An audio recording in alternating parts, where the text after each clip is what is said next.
Donc, oui, la dévotion des débris, une politique des Lucioles. En exergue, je cite une phrase de Donald Trump prononcée lors de son discours de lancement de campagne, qui disait « The American Dream is dead ».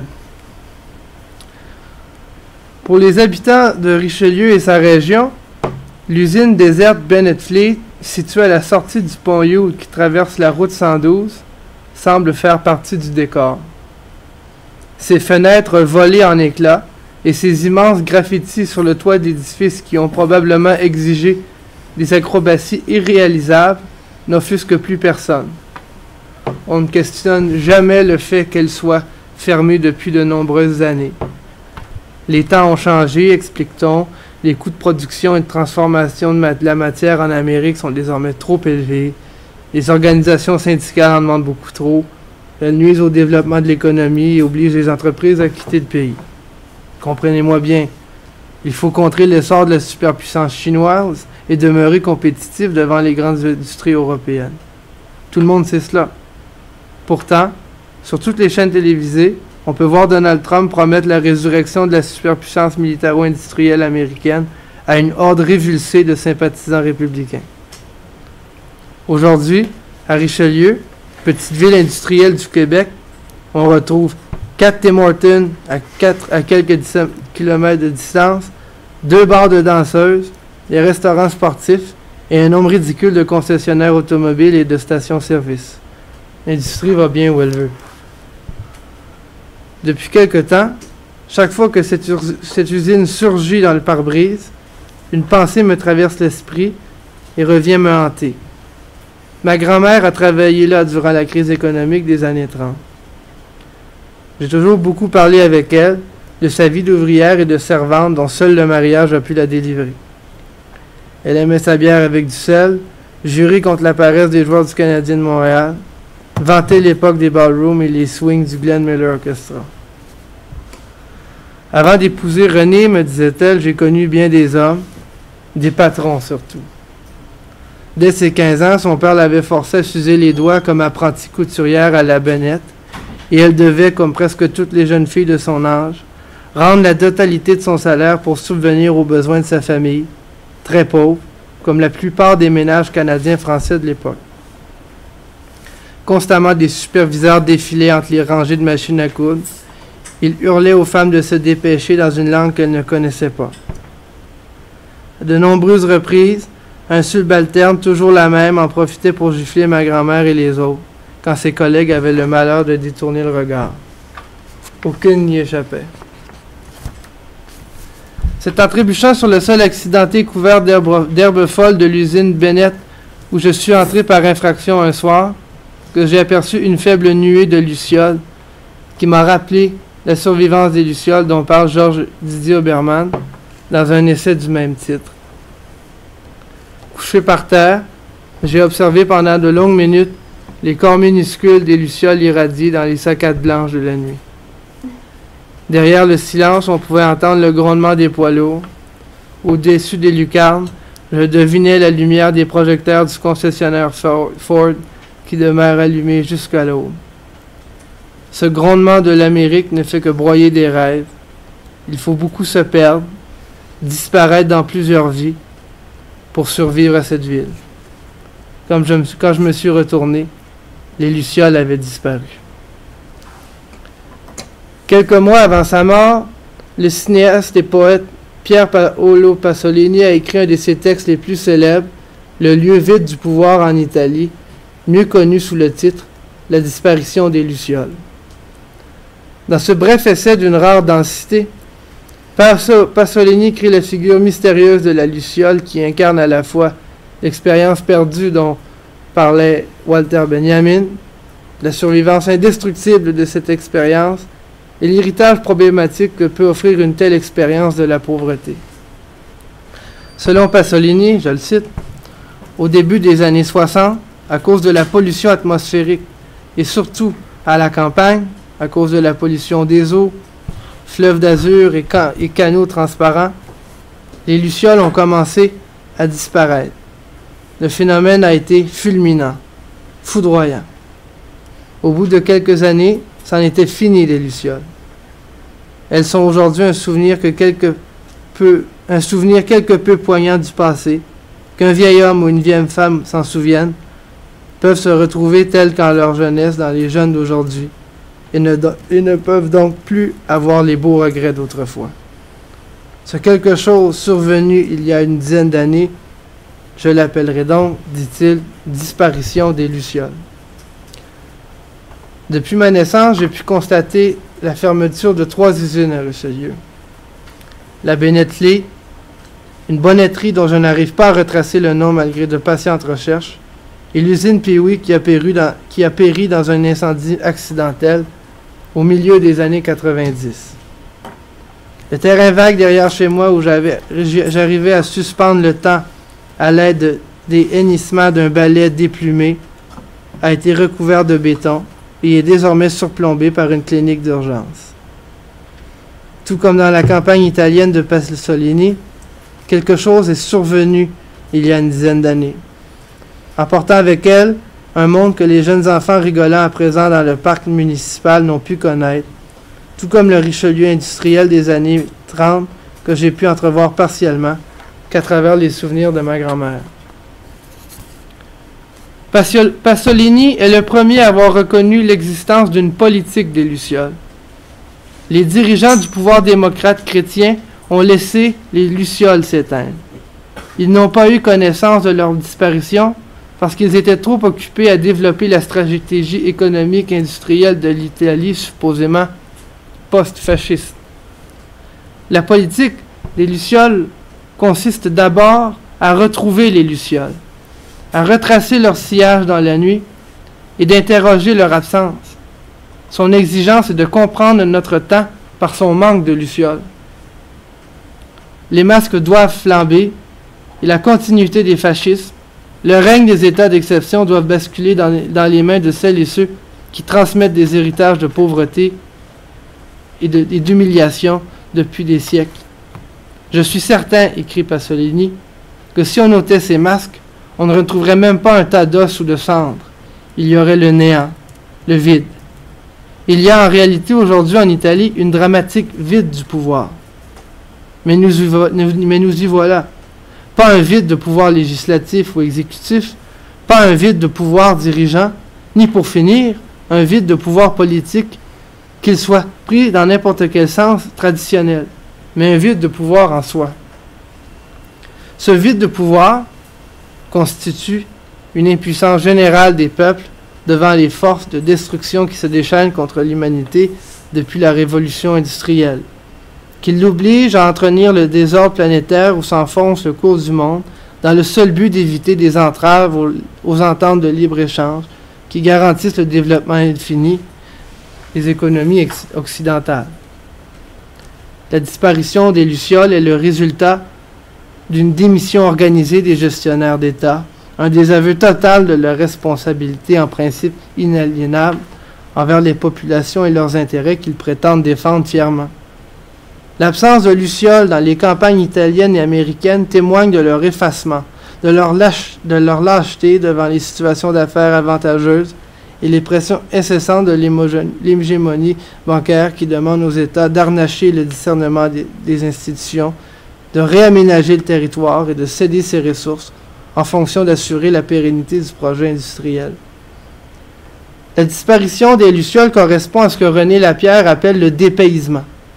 Les gouvernements que nous avons, écrit-il, quels qu'ils soient, s'emploient à nous dépayser. Il faut l'entendre littéralement.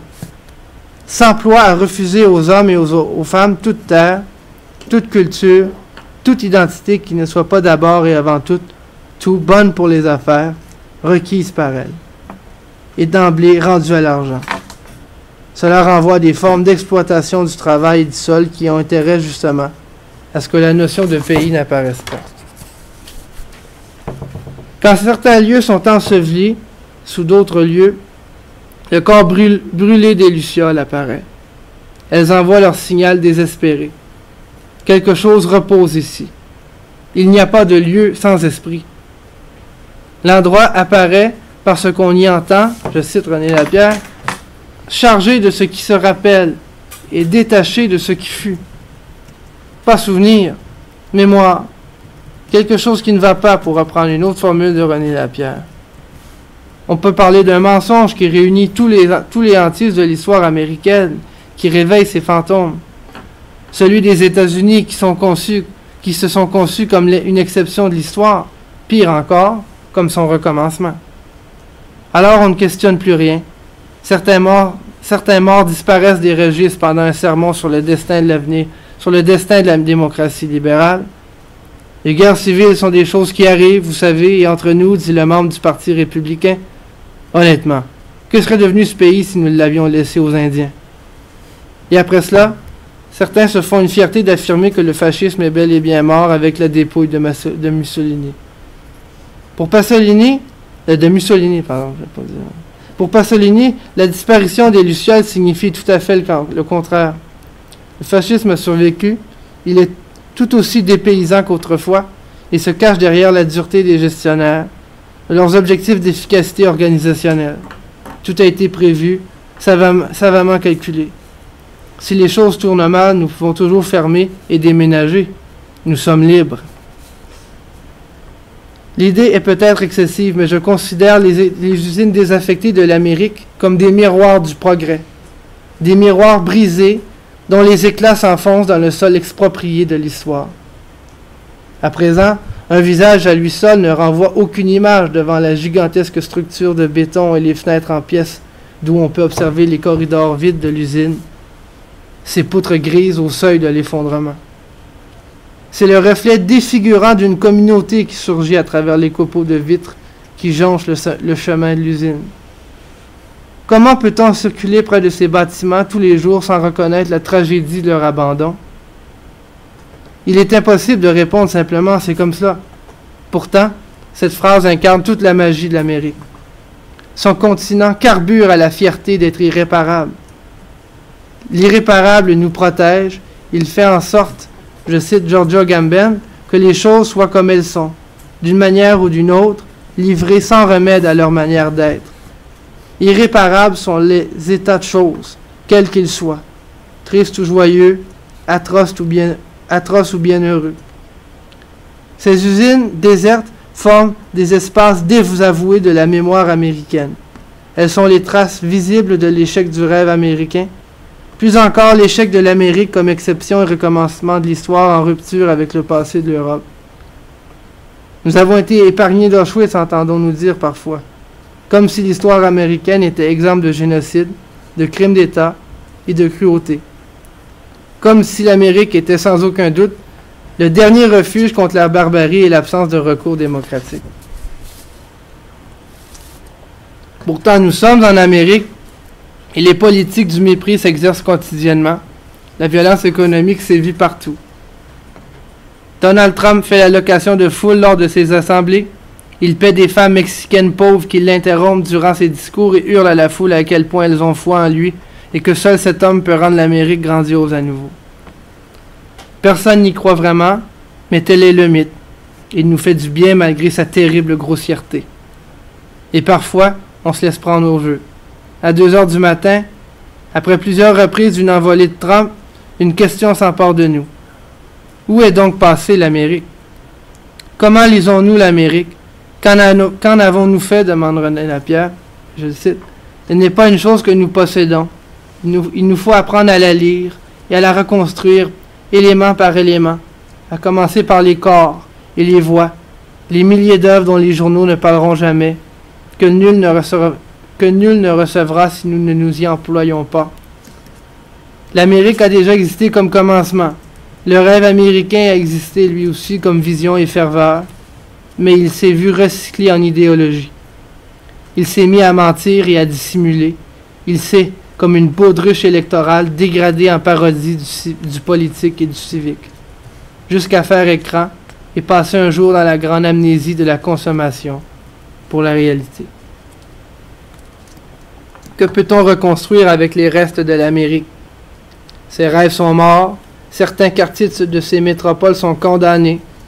On y coupe l'électricité et l'eau courante afin de repousser les meutes de squatteurs. Certaines villes deviennent de véritables mausolées de l'époque industrielle. Des carcasses de tracteurs s'entassent dans les dépotoirs. Les derniers fleurons de l'automobile ferment leurs portes et les politiciens s'acharnent à promettre la relance du projet industriel devant la menace éventuelle que représente le nombre croissant de chômeuses et de chômeurs dans les rues de l'Amérique. Tout porte à croire que l'histoire donne raison à Walter Benjamin et Pasolini. La puissance industrielle a détruit l'expérience. Les lucioles ne reviendront plus. Nous avons perdu la mémoire. Le cours de l'expérience a chuté, c'est vrai, écrit Didier Obermann. Mais il n'en tient qu'à nous de ne pas jouer cette bourse. Il ne tient qu'à nous de comprendre où et comment ce mouvement est en même temps rendu sensible dans ce qui disparaît, une beauté nouvelle. Cherchons donc les expériences qui se transmettent encore au-delà de tous les spectacles achetés et vendus autour de nous, par-delà l'exercice des règnes et la lumière des gloires. Nous sommes pauvres en expérience? Faisons de cette pauvreté, de cette demi-obscurité, une expérience. Le cours de l'expérience a chuté, mais il n'en tient qu'à nous, dans chaque situation particulière, d'élever cette chute à la dignité, à la beauté nouvelle d'une chorégraphie, d'une invention des formes. La politique des Lucioles est une politique de survivance. À travers elle, le passé refuse de disparaître et revient vers nous sous la forme de minuscules corps lumineux obligés de vivre la nuit. Si j'ai défini cette politique comme une tentative d'interroger notre temps à partir de son manque de lucioles, j'ai cherché par là à entendre des voix, parfois contraires, qui ne peuvent exister que dans la patience de celles et ceux qui osent encore visiter en secret les monuments non reconnus du monde industriel. Des voix qui nous apprennent à descendre vers le deuil de l'Amérique. Peut-être les lucioles qu'on y aperçoit ne sont que des distorsions de l'esprit. Peut-être sont-elles disparues depuis déjà 20 ans. Pourtant, il m'arrive encore de les apercevoir quand je sors marcher très tard et que l'Amérique semble se défaire un peu plus sous mes pieds. Mais je les vois. Elles brillent durant quelques secondes, se déplacent fébrilement, et j'ose les suivre jusqu'au moment où, me retrouvant les jambes noyées dans un amas de feuilles mortes, elles cessent complètement d'agiter leur lumière. Qu'y a-t-il donc ici? N'est-ce pas cela que l'Amérique peut nous transmettre aujourd'hui? Une expérience de la désorientation?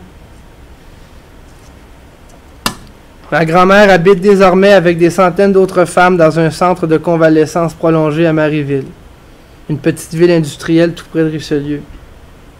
Elle ne parle presque plus, ne reconnaît plus les morceaux du Glenn Miller Orchestra et me méprend parfois avec le curé. Pour des raisons que j'ignore, elle a toujours détesté Marieville. À combien de reprises l'ai-je entendu vociférer « Je ne veux jamais finir mes jours dans cette ville malpropre ». Heureusement pour elle, lorsqu'elle fut transférée là-bas, suite à une chute sévère qui lui a définitivement brisé une hanche, elle n'avait déjà plus toute sa tête. Lorsqu'elle retrouvait temporairement sa lucidité et réalisait où elle se trouvait, ma grand-mère fondait en larmes durant de longues minutes. Tranquillement, elle s'est mise à oublier son âge, le nom de ses anciennes amies, et contre toute attente, l'existence de Marieville. Cela est très difficile à avouer, mais lui rendre visite ressemble de plus en plus à veiller une tombe entourée de lucioles. Pourtant, il lui arrive de me fixer avec ses yeux égarés, de serrer mes doigts en ouvrant quelque peu la bouche. Pendant un instant, je prie pour qu'elle dise enfin quelque chose. Puis elle se rendort tout doucement, comme si je m'étais évaporé à la manière de sa mère qui venait supposément la visiter, du temps où elle nous racontait encore ses journées. C'est en pensant aux yeux de ma grand-mère que j'ai écrit ce que je vous lis aujourd'hui. Les yeux de ma grand-mère sont aussi des miroirs fracassés. Cette femme est une luciole. Merci.